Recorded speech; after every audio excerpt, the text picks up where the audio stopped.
Swing and a ground ball stabbed by Folk. He has it.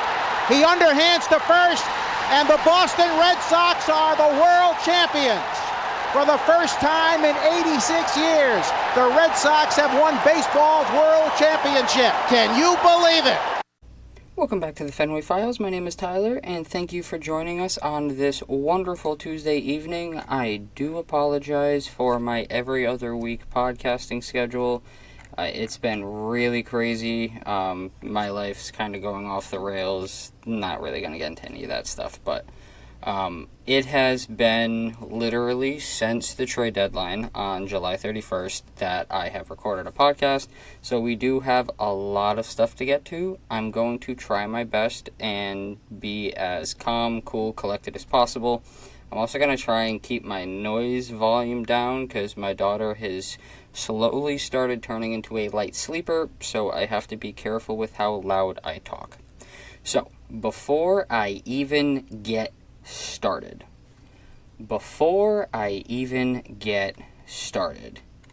I do have to at least address the elephant in the room, and that is the fact that your Boston Red Sox finally have a I can't even say like a right fielder, center fielder, left fielder, because literally he doesn't have an everyday position.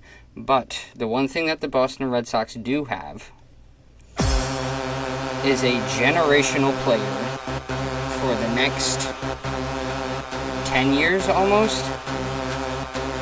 If you've been living under a rock and you have no idea what I'm talking about, and you have not paid attention to the news or to the Red Sox in the last couple of weeks, the Red Sox have done something that they don't usually do with their young superstar players. Over the last couple of days, the Boston Red Sox decided to give Roman Anthony a whopping 8-year contract for $130 million. This was August 7th, so this was about 4 days ago. The big catch with his $130 million contract extension is the fact that it has the chance to turn into a $230 million contract extension. So saying, oh, Roman Anthony, one of the best young players in baseball, is getting $130 million over 8, ooh, that's like he left money on the table. But if you look at his contract extension in all of the details,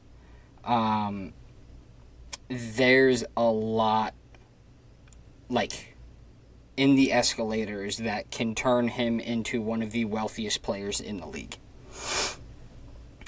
So just in escalators, there's almost $100 million left on his contract that he might be getting.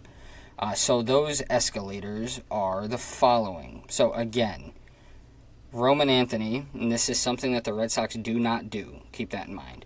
Roman Anthony signed a contract extension that runs through the 2034 season.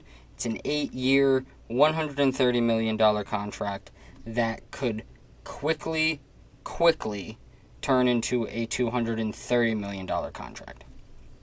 So, he received a $5 million signing bonus with the contract. He's only getting $2 million next year, $4 million in 27, $8 million in 28, and then it turns into 15, 19, 23, 25, 29, and 30. It is a very back-loaded contract. Now, one of the escalators is Roman Anthony finishes first or second in the American League Rookie of the Year. He'll receive another $1 million per season from 2031 to 2033, and another $2 million in his option year. If he does not place in the top two, the other escalators will kick in for the 2032 season. In a nutshell, and this is a CBS News article, a top two finish in the AL Rookie of the Year voting would get Anthony another $3 million of guaranteed money, plus an extra $2 million if the team picks up his option in 2034, which the team's going to do. So, essentially, he has the opportunity to get up to almost $40 million within the last couple of years of his contract. So, you can say what you want about Roman Anthony. taking a very team-friendly deal, and it is a very team-friendly deal, but when you look at his press conference, when you look at the things he said he wants to stay in Boston for a long time. He is a team player, and ever since the Rafael Devers trade, the Boston Red Sox have been team-centric first moving forward. So locking down Roman Anthony on top of the Crochet extension, on top of the Campbell extension, which right now he's in AAA, but that's going to pan out eventually. We are building for the future, which is something that Chaim Bloom and Dave Dombrowski really did not know how to do. Dave Dombrowski, not so much as Chaim Bloom. Chaim Bloom had no idea how to build a team. So before we even get into any of the games since the deadline, any of the awesome moments, who sucked, who didn't, any of that stuff. Again, Roman Anthony signed an 8-year, $130 million contract extension with escalators that could reach up to $230 million. He will be on the team, given the club takes his option, until 2034. So they locked down one of the brightest, great players in the game. So again, I have not recorded since August 1st. It was actually July 31st, but that's besides the point. There were a lot of, at least for me, there was a lot of anger, a lot of hatred, a lot of just overall frustration with the Boston Red Sox coming out of the trade deadline. If you go back and look at the last podcast episode, I was pissed because we did nothing. Absolutely nothing. We signed Steven Matz, or we traded for Steven Matz and traded for Dustin May. Big effing whoop. Well, clearly something worked. Something is holding this team together. The power of friendship is fueling this team, because since the trade deadline, the Red Sox have gone 6-3, not counting the Astros series that we are unfortunately in the middle of. If you would have told me coming out of the deadline where the Red Sox had the opportunity to sign bats, sign a backup catcher, sign a first baseman, get bullpen help, get Joe Ryan, get rotation help, that we got basically nothing, and we were still going to go 6-3 coming out of the trade deadline, I would have told you were on crack. That is not something that I physically expected from the Boston Red Sox, because time and time again, 2021, 2022, 2023, 2024, when you don't make aggressive moves at the deadline, the team falls apart. This time, you make less moves than you did last year, and many viewed last year's deadline as a failure, so just imagine how this year's deadline is felt. And then you do better. It genuinely, it's one of those things in baseball that shouldn't make sense, and it doesn't make sense on paper, but then when you see the product on the field, they're playing as a cohesive unit, they're playing as one body, they're having fun, and they're winning games, and at the end of the day, winning games is the only thing that matters. So, coming out of the deadline, not only do we have a Roman Anthony walk-off, and I'll play the sound bit for that in just a second because I think Will's call was unbelievable, but you also sweep the Astros, who made a ton of aggressive moves at the deadline. It's another one of those, one of the better teams in the American League. It got better, and then the Red Sox literally sweep the floor with them, and it wasn't even particularly close in any of those games outside of the first game, which was a walk-off. And then we win 2 out of 3 against the Royals, and unfortunately we played far superior competition in the Padres, lost that series, but we still go 6-3 in the 9 games post the trade deadline. So before I get into the nitty-gritty aspects, so game 1 against the Astros, Cooper Criswell was the starter. It was one of those, if you would have made a move for Joe Ryan, he was probably going to be the one starting that game. And nobody saw this coming. but Cooper Criswell went 7 strong innings of almost no hit ball. It was like absolutely out of left field. It's one of those like nobody ever could have predicted that. You also get Roman's first career walk-off hit, and it was a much, much needed victory immediately coming out of the trade deadline. So, and I think that Will Fleming on the radio call, because Friday's game, that the first game after the deadline was on Apple TV, so not many people actually got to listen or to watch it. But I think that Will Fleming's comments after the walk-off perfectly summarizes how a lot of people feel about the Boston Red Sox. 2 balls, 2 strikes. Abreu at third, the winning run in the bottom of the 10th inning. The pitch to Anthony. Swinging a high fly into center field. It is way back, and it's going to win the game. It's over McCormick's head. Abreu scores. Roman Anthony's first walk-off hit gives the Red Sox a 2-1 win in 10. Maybe they got enough on this roster as it is built exactly. Thrilling win for the Red Sox in extra innings.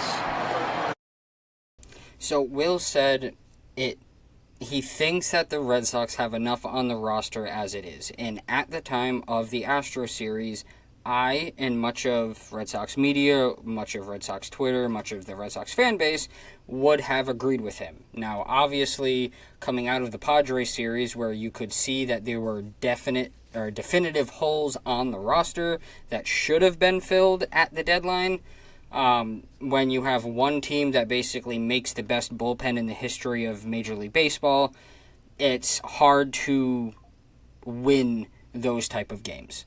So game 1, again, Cooper Criswell went 7 strong. Roman Anthony's first career hit. We win 2-1. Game 2, the offense rallied behind another bad Buehler start, but in terms of like bad Buehler starts, it wasn't like putrid. It could have been better. But he unfortunately doesn't know how to prevent runs in the first inning.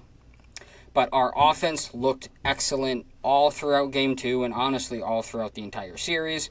Trevor Story had a couple of big hits in this game. Duran had a couple of big hits. They ended up winning 7-3. Game 3, coming out Astros, Lucas Giolito basically shut down the entire Astros lineup.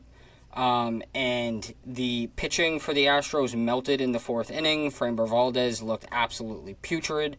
And we ended up winning 6-1. So the entirety of the Astros series outside of Game 1 wasn't particularly close. They did not seem to be very competitive whatsoever. And that was even after a very aggressive deadline on behalf of the Astros. So the 3 games against the Royals, we carried that 3-game winning streak against them into Game 1. The Sox jumped out very early in the first. They scored 5. Duran had a massive homer, and Brian Bayo looked great. All the way up until the 8th inning when Jorge Alcala basically wanted to give the Royals the win. They score 4 in the bottom of the 8th to make it an 8-5 victory, but up until the 8th inning, that game wasn't relatively close at any point. Game 2, this was another Trevor Story game where he led the way offensively and Crochet did his thing.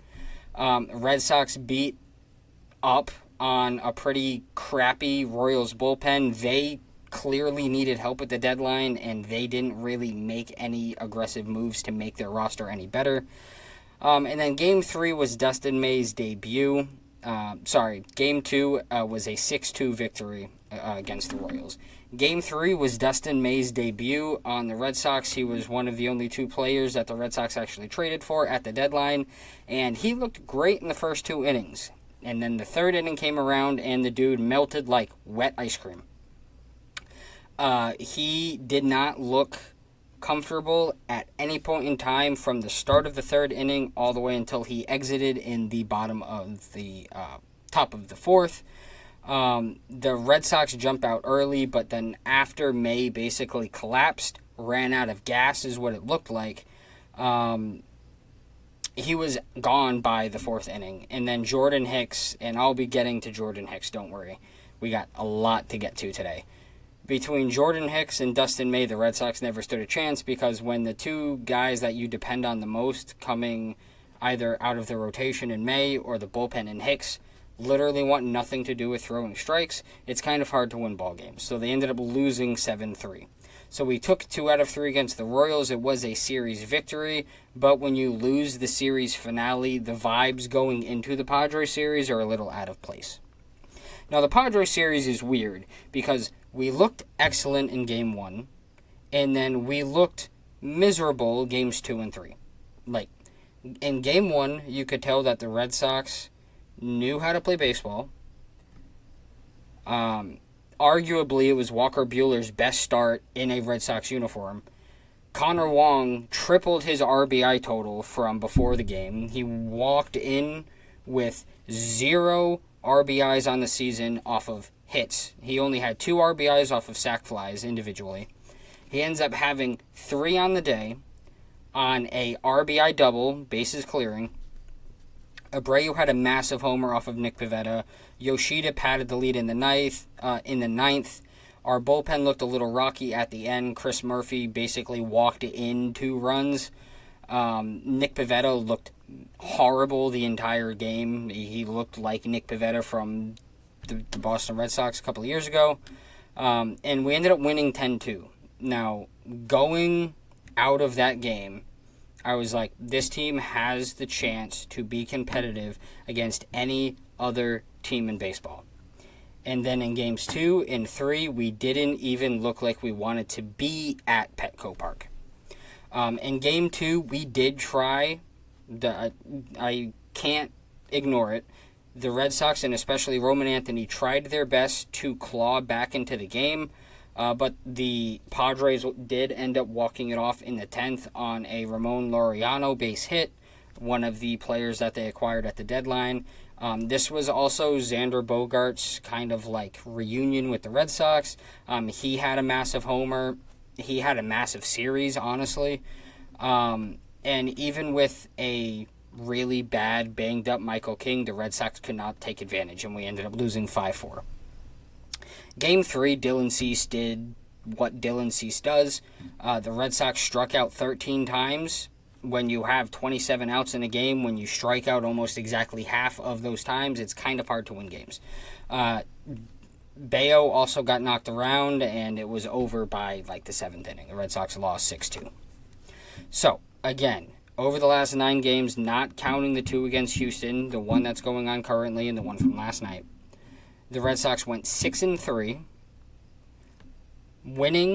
sweeping the Astros, taking a series against the Royals, and then losing 2 out of 3 to the Padres. Now, the Padres series is going to be something that I continuously come back to, not just on this podcast, but on future episodes, because I genuinely think that we could have seen a glimpse of the 2025 World Series, because the Red Sox have every capability of making it to the World Series, and the Padres are the best team in the National League.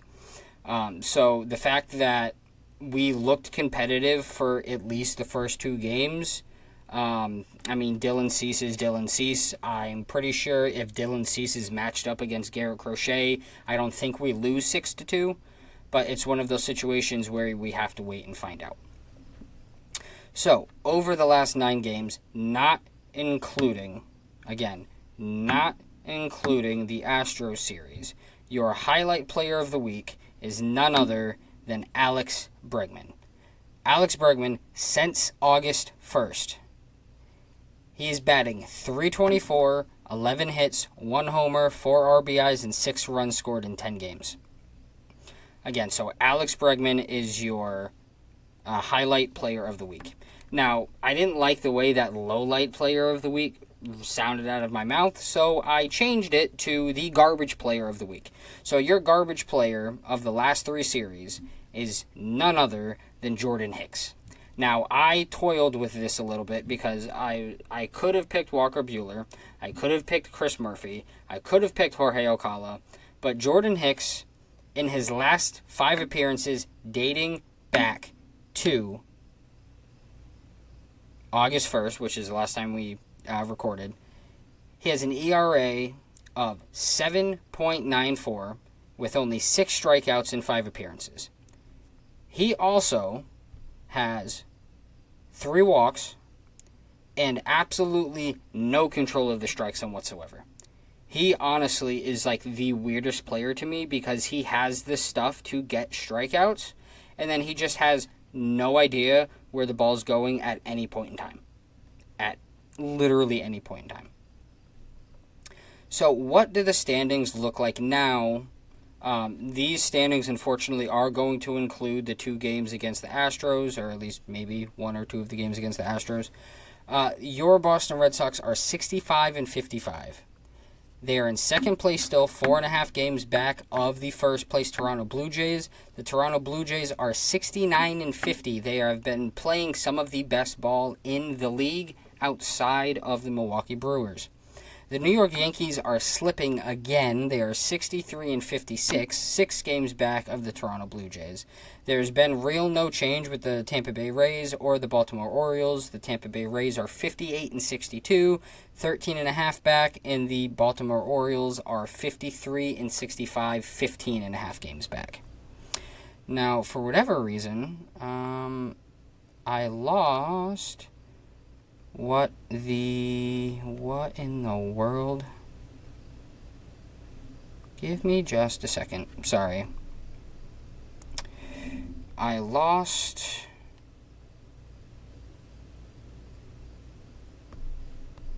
the wildcard standings for whatever reason. Baseball Reference doesn't have the wildcard standings, so Baseball Reference, do better, please.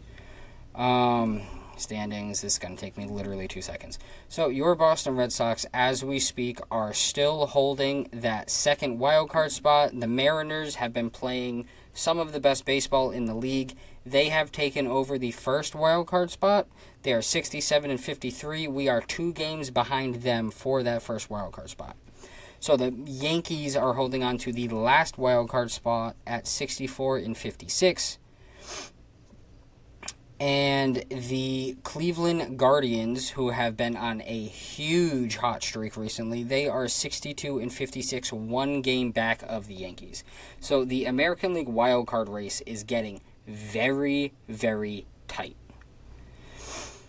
So, last week, I could have recorded if I wanted to, but I took a much-needed vacation. I needed to get away from a lot of things that were going on in my life. I just needed to relax, and I went to Cooperstown. Now, if you are a baseball fan, you know what Cooperstown is. If you aren't, Cooperstown is home to the Baseball Hall of Fame, one place that I have always wanted to go to ever since I was a little kid, because baseball has been a sport that I have loved ever since I was walking.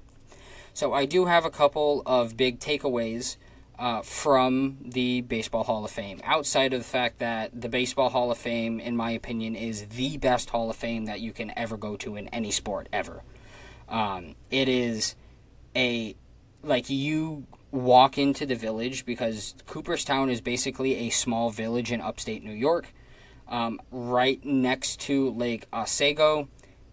You get the feeling that you are in a old-timey, old sort of New York village right out of the 1920s. The building itself is the exact same building that has been around since the establishment of the Hall of Fame in the early 1900s. It's just been modernized, but it is the exact same structure, completely made out of brick, 3 floors. And every single floor has some of the most breathtaking memorabilia you will ever lay your eyes on. They had 5 of the biggest home runs Hank Aaron has ever hit. They have his 712th, 13th, 14th, and 15th homers. They don't have his 716th because that is at Truist Park in Atlanta. But they have items, they had things there that I've never even knew about, and I'll get to that in just a second. One thing that one of the first things I did when I was there. I took batting practice for the first time since I was like 12. Not 12, 16. And I haven't swung a 32-ounce wooden bat in probably close to a decade. I'm 25 now. I was using metal bats the last time I played baseball. Oh my God. Is a 32-ounce bat heavy as hell. And I was taking batting practice off of 65 miles an hour, and I was not coming anywhere close. I'm clearly out of shape. And I'm not going to sit here and lie and say I took every ball 420 to left. I literally, batting practice hurt me physically. And it also hurt me mentally because I was like, oh my God, I suck at baseball now. One thing I was able to do, I was also able to throw some balls, figure out how fast I was throwing, where the balls were going, kind of command stuff. And thankfully, I'm still throwing about 75 miles an hour, which is better than what I used to throw when I was younger. I was sitting about 60. So 75 for 25 is not bad. But one of the things that I noticed on day one when I was there, because we were just kind of walking around the small village, I came across Doubleday Field. Now, when I went into Doubleday Field, there was a game going on, and this game was very unique because there was umpires, there were two teams. One of the teams were in matching uniforms. One of the teams were all wearing uniforms from different historical players, like Hank Aaron.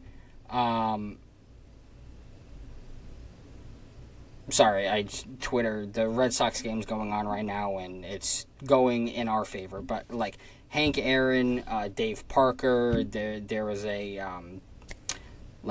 Randy Johnson jersey. But the team that had matching jerseys had an age range that I've probably never seen before from a baseball game. When I got there, the first thing I noticed was this 75-year-old man standing in the batter's box. And the first thing that came to my mind was, who the hell's grandfather walked out of the nursing home to play in a baseball game? What was insane is he got a 7-pitch at-bat, fouled off a couple of pitches, and he got a walk. It was amazing. It's not something I would expect from a 75-year-old. Now, the team that he played for did something very smart. They didn't want to see him run the bases, so I watched this 75-year-old man gently walk halfway to first base, completely run out of gas, basically, take one step at a time the rest of the way to first base, and then the moment he touched first base, they brought in a pinch runner for him. So thankfully, I didn't have to watch some 75-year-old break a hip trying to round second. But then the person who came into bat after him was probably 15.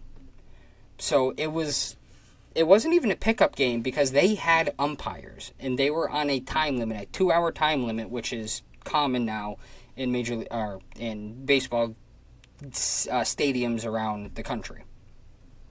But it was 2 full teams, and one of these teams, like I said, you had a 15-year-old batting and a 75-year-old batting, one after the other. And then the opposing team had probably one of the smallest people I've ever seen play center field. Now, I'm 5'7". That person had to have been at least 5 inches shorter than me. Because standing in center field, I could have sworn he was laying on the ground. I thought he was literally sitting on his butt in center field. That's how short he was. But with Doubleday Field, I genuinely think that Major League Baseball, and especially the Hall of Fame, have the potential to hold something at Doubleday Field at least once a week, or at least once a weekend. Have an old-timers baseball game. Have people that are trying to represent historical baseball players from all across different generations, and I genuinely think that could sell a lot of tickets. The field is right next to the Hall of Fame. You have people that want to play. I think that would be the perfect opportunity to give tourists like me an opportunity to see old-timey baseball.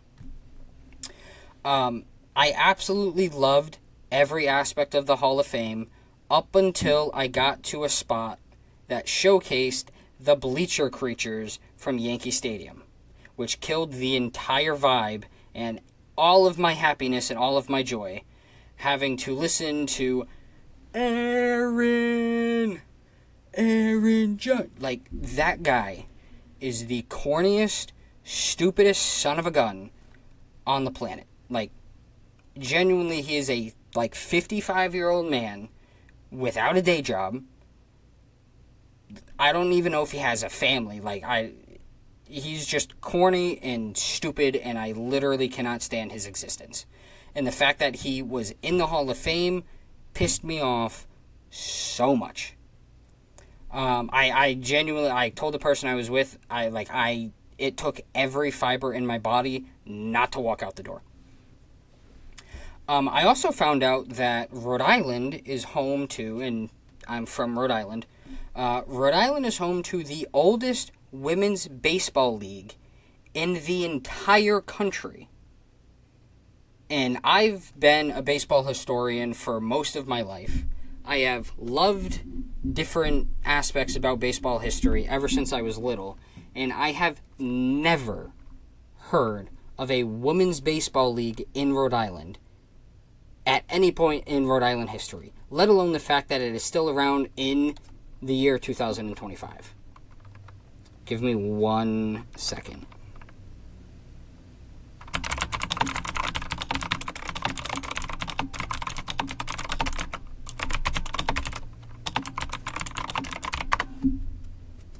Yeah, the Slaterettes is the name of the team. The Pawtucket Slaterettes is the oldest running girls baseball organization and team in the world. And I live about maybe 25 minutes away from Slater Park, which is where the Slaterettes play. That's not something, from a person from Rhode Island, nobody would have any idea. And the only reason why I noticed it is because the person who I went with was like, hey, that says Slaterettes.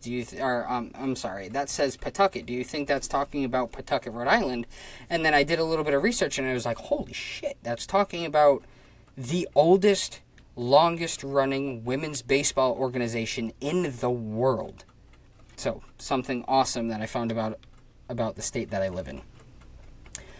The entire village itself is incredible. Main Street, everything is basically within walking distance. There's about 35 different gift shops that sell antique baseball equipment, cards, which are huge nowadays, pin trading, which I'm a Disney kid, is not something that I've ever seen outside of Disney Park. They also have some amazing food. Sal's Pizza, which sells full pizzas and slices, right off of Main Street, is probably the best sliced pizza I have had in my entire life. And keep in mind, I was a manager of a pizza restaurant for almost 10 years. So the fact that I've had New Haven pizza, I've had New York style pizza. This pizza, no flop, light on the sauce, extra cheese, exactly how I like it. Super crispy crust, and it was super cheap too. I would go to Cooperstown just to get a pizza from Sal's. So if you are from Cooperstown, or if you are planning on traveling to Cooperstown, check out Sal's Pizzeria, because they have amazing sliced pizza. And I'm gonna get a lot of shit for this, but I genuinely don't care. Barry Bonds belongs in the Hall of Fame. If you look at his stats from pre-steroid use and post-steroid use, it's 2 Hall of Fame careers. Genuinely. 9 Hall of Fames. 9 All-Star appearances, 3 Gold Gloves, all those stolen bases, almost 300 home runs before steroids. No, he belongs in the Hall of Fame. I understand the steroid use. I understand the old heads saying, well, they dirtied the game. Do you realize how much money Major League Baseball made off of the steroid era? They made billions of dollars off of Sammy Sosa, Mark McGwire, the summer of '97, Barry Bonds breaking the all-time record. And then the entire, like, steroid scandal, like, keeping people from the Hall of Fame, it simply makes no sense. It, like, genuinely, baseball was at such a low point in the 90s. The steroid era essentially revitalized people's desire to watch baseball. And the fact that the greatest offensive talent in the history of Major League Baseball, the all-time leader in home runs at 762, isn't in the Hall of Fame is absolutely ridiculous. And you can argue with me, well, steroid users don't belong in the Hall of Fame. Unfortunately, most of the people from most of the 19th and 20th century in Major League Baseball at one point or time took steroids. It is what it is.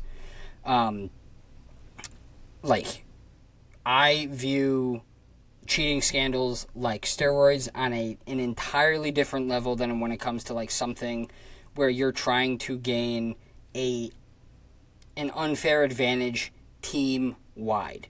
Now, Barry Bonds taking steroids only benefited him, but, like, when you have, like, the Astros cheating scandal in 2017, that was benefiting the entire roster. Those are two very, very different things. So I genuinely believe that Barry Bonds belongs in the Hall of Fame, and there's really not much that you can do to change my mind on that.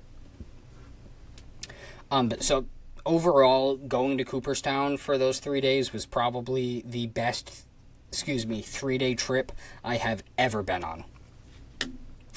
So moving on to my take bucket, which I introduced last episode. I don't have as many, but I do have a few. So, first one... What just happened?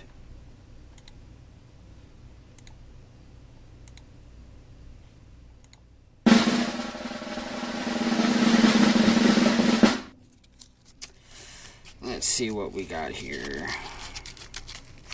I have a feeling that my Roman Anthony walk-off audio didn't actually play. Yeah, so this is August 9th. The Padres might be the best team in the National League or in baseball as a whole. I genuinely stand by that. If you watch the way that team plays, they're 29th in homers, and they have one of the best records in the National League outside of the Brewers. They play baseball the right way. I'll do a couple more.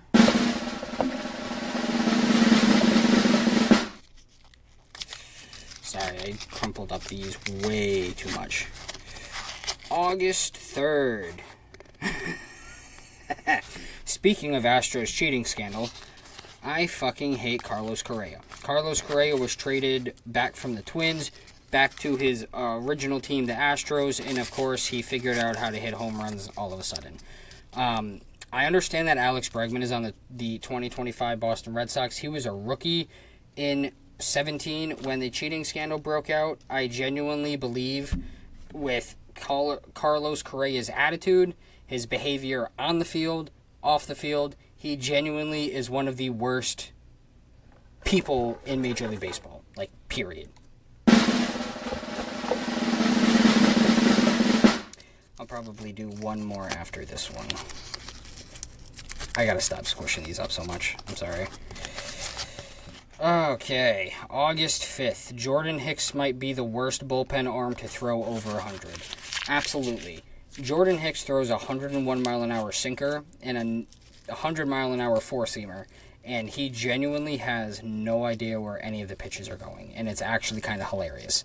When he comes out of the bullpen, he takes the mound, I know for a fact the Red Sox are not going to win that game because he doesn't know how to keep games close.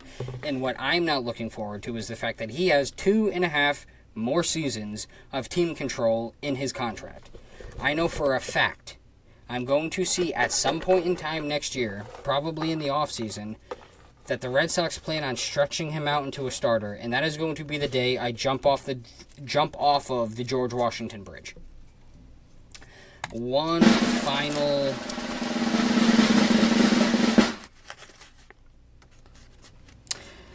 So this is August 3rd. Lucas Giolito is a certified stud. That is when he went 8 strong innings, allowing the Red Sox to actually win a game. So there you have it. That is the Red Sox Take Bucket of the week. And now something that I have never done before, at least not in the podcast, but this is something that I have had conversations with people about, especially like my brother, some family, a couple of fans I've ran into in Fenway, is my Mount Rushmore of Red Sox players. And I know for a fact I'm going to get heat for at least one, if not two, of these decisions. So this is kind of like almost in a tier. Mount Rushmore 1 is like, this isn't even up for debate. That's Ted Williams. I mean, his stats speak for themselves. When you look at his Baseball Savant page, Baseball Reference page, and this is looking at all of the time that he missed in military service.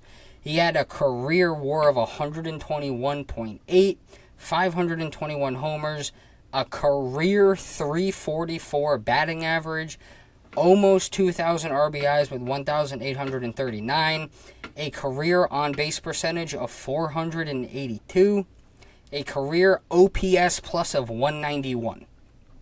Ted Williams, in my opinion, is the most perfect overall rounded baseball player in Red Sox history. All-star appearances. Literally every single season that he played, outside of 1952, where he only played in 6 games because of injury, he made it to the All-Star team. He was MVP twice. Excuse me, it's like brutally hot in my room. Ted Williams is the greatest Red Sox player in franchise history. In second place is David Ortiz. Now, you can make the argument that like somebody is better than David Ortiz. I don't agree with you. But he has a career WAR of 55, 541 career home runs, a batting average of 286, or a 286 batting average, over 1,700 RBIs, a career on-base percentage of 380, and a OPS plus career of 141. When you look at his clutch factor, what he did for the 04 and the 07 Red Sox without David Ortiz, we don't break the curse. Period. Now, this is the person I'm going to get a lot of crap for. Cy Young is on my Mount Rushmore. And the reason why Cy Young is on my Mount Rushmore, I understand that he only played for the Red Sox for 8 seasons. Cy Young, I mean, the Cy Young Award is named after him. He is arguably the greatest player in the history of the sport when you look at all of his stats. His baseball reference page, his baseball card, the back of his card, is absolutely ridiculous. He leads all of Major League Baseball history in WAR, wins, losses, games started, complete games, innings pitched, hits allowed, earned runs allowed, and batters faced. Again, he leads the history of the sport. 22-year career. He leads baseball in every single major category when it comes to pitching. He leads the entire sport history-wise in career wins above replacement. In 7,356 innings, he maintained a career ERA of 2.63. 2.63. I did not stutter. It is 2.63. His best season on the Red Sox, his ERA was 2.62. His ERA on the Boston Red Sox from 1901 to 1908, 1.62, 2.15, 2.08, 1.97, 1.82, 3.19, 1.99, 1.29. So actually, 1.29 was his best overall season. He leads the history of the sport with 511 wins, 315 losses. If you were to guess how many complete games this man threw in his career, you would have never came close. He started in 815 games and finished 749 of them. 749 complete games. That is a statistic that will never, ever be broken. Ever. His batters faced is almost 30,000. 29,565 batters faced in 7,356 innings.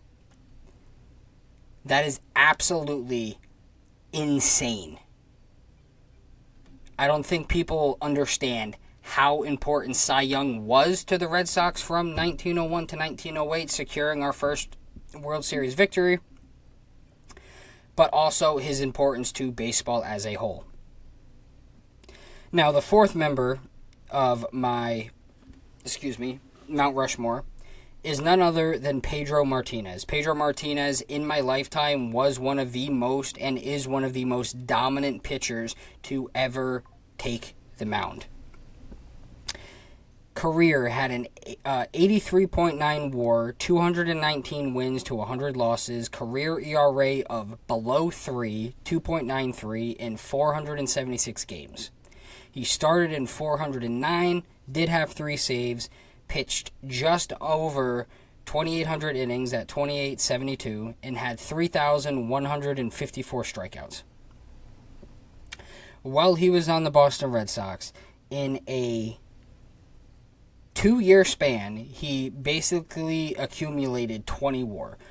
From 1999 to 2000, his WAR was 9.8 and 11.7. He led the league in 2000 in WAR, ERA, strikeouts, and shutouts. David Ortiz. Pedro Martinez genuinely is one of the greatest pitchers to ever pitch for the Boston Red Sox. Now, I am going to mention an honorable mention because I feel like if I don't include Cy Young, I would be including this player. And you can have the argument with me that Carl Yastrzemski meant more to the Boston Red Sox than Cy Young, and to that I say at least Cy Young won a World Series. Carl Yastrzemski played in 23 Major League Baseball seasons from 1961 to 1983. Every single season he was a member of the Boston Red Sox. That is not something that you see very often, almost ever. 23 seasons with the exact same team. Now, his peak is one of the greatest peaks in arguably baseball history. From 1963 to really 1973, a 10-year peak, he was averaging basically 9 WAR per season. In 1967, when he won the Triple Crown, he accumulated 12.5 wins above replacement. He had 189 hits, 44 home runs, 121 RBIs, batting average of .326, on base of .418, slugging percentage of .622. Career had a 69.4 WAR, 452 home runs, 3,419 hits, a batting average career of 285, 1,844 career RBIs, an on-base percentage of .379. His OPS was 130. His OPS plus was 130. So I don't have him over Cy Young simply because Cy Young literally leads the history of the sport in every single major statistical category: innings pitched, batters faced, WAR, things like that. Now, kind of leading off of my Mount Rushmore of Red Sox players, I have my all-time starting 9 because I keep seeing a trend especially some dude at Fenway keeps going around asking people what their starting 9 is. And the amount of people that get this wrong is honestly really sad. So I'm not going to give you the stats for every single one of these players, but the only one that you can really have the argument with me is who's at second base. So my starting 9, and this is as it would be in the batting order. Wade Boggs batting first at third base. Dustin Pedroia batting second at second base. David Ortiz batting third at DH. Ted Williams batting fourth in left field. Carl Yastrzemski batting fifth at first base. Nomar Garciaparra at shortstop batting sixth. Carlton Fisk batting seventh. He's the catcher. Dwight Evans batting eighth in right field. And Trish Speaker in center field batting ninth. Your rotation: Cy Young, Pedro, Roger Clemens, Tim Wakefield, and unfortunately, Curt Schilling. The reason why I count Curt Schilling is because of 04. Yes, he went psycho. Yes, he went crazy. But when you just look at his baseball stats, he had one of the most dominant postseason performances. I can't even say dominant, but he essentially took the Red Sox, the entire 04 dream of winning the World Series, put it on his back, and he was one of the reasons why we had the opportunity to come back against the Yankees in the ALCS. Now we have 2 more segments. We just have to talk about the next 2 weeks of games. And then final thoughts. So I understand that I'm at like 51 minutes right now. I'll be wrapping this up very quickly, I promise. So we are currently in the middle of a 3-game road series against Houston. They are finally getting healthy. They added at the deadline like crazy. Spoiler alert, we lost last night. Game absolutely sucked. We won tonight.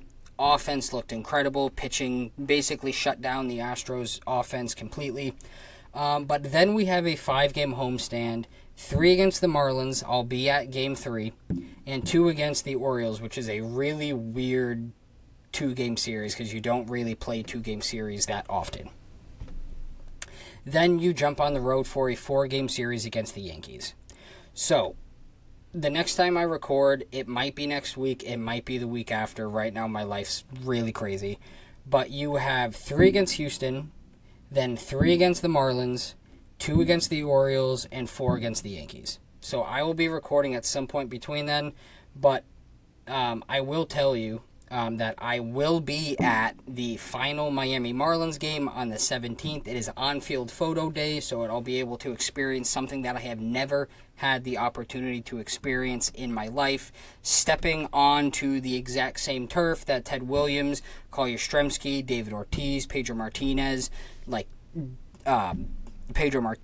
just said Pedro Martinez, like Cy Young, all of these people, all of these players throughout baseball history, being able to touch the same field that they touched is going to be something I will never forget.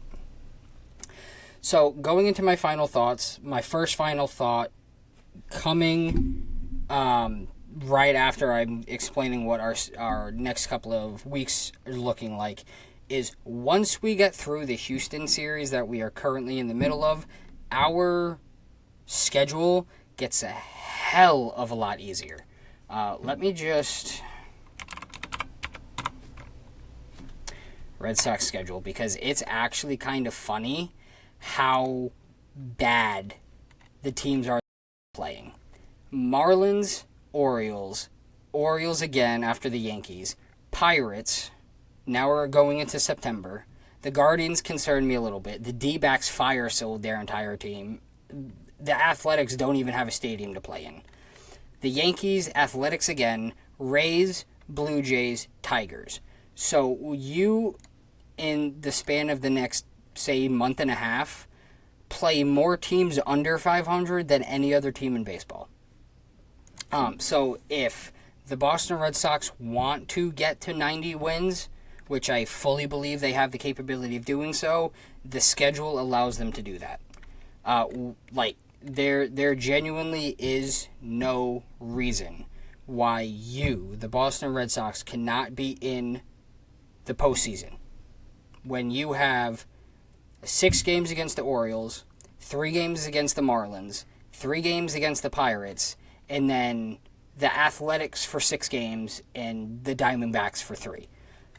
The Rays don't concern me, and the Blue Jays, I genuinely think that the final series in Toronto, our final road series of the season in Toronto, the 23rd, 4th, and 5th of September, you could see the Red Sox and the Blue Jays fighting for first place in the division. I genuinely believe that. Then we have a 3-game home series to end the season against the Tigers, one of the best teams in baseball. If the Tigers already have clinched the division, already have clinched the first overall seed, I don't see them playing their full 26-man. I see them probably resting some guys, calling some guys up, getting ready for the postseason. That's my expectation for that. So you have a very easy schedule for the remainder of the way. And there is no excuse why you, the Boston Red Sox, cannot make the postseason. This is a playoff team. Yes, we get overmatched sometimes when we face off against good pitching, but when you look back at what we did against Skubal, what we did against Framber Valdez, what we did against all of these prominent all-star starting pitchers, we have the team. We have the roster. We have the 26, 27, 28 guys in this organization that can get us to the World Series, and I firmly believe that. David Hamilton, you, sir, suck. Lose the bat, lose the glove, only stick to base running, because you can't play defense, you can't hit, you can't bunt. Bunting with 2 strikes and striking out because you literally don't bunt the ball in play is grounds to be DFA'd, or it should be grounds to be DFA'd. My 5th final thought is if this season is any sort of glimpse into the future for what the 26, 27, 28, well, I don't think we're going to have a 27 season, but if this season is the foundation for the 26 season and we build more, like we get more rotation pieces, we get rid of the fat, we trim the fat, and we get more of the meat, we are looking at one of the greatest Red Sox teams in the last 15 years, outside of 2018.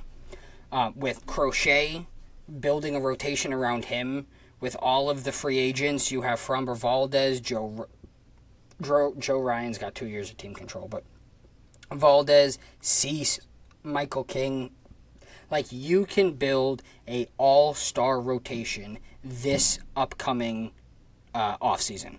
So if we build around the team we have now, we keep some of the core players, get rid of Yoshida, get rid of David Hamilton, and get rid of Tristan Casas, get us an everyday first baseman, you're looking at a World Series contender year in and year out. And now my final thought is that now that Roman Anthony is extended, get the Bregman extension done. Because if you wait until the postseason and he does postseason heroics like Alex Bregman does, that price going up. He's already getting $40 million and he has an opt-out after this year. He knows that if he performs well the remainder of the season, that price is going to skyrocket.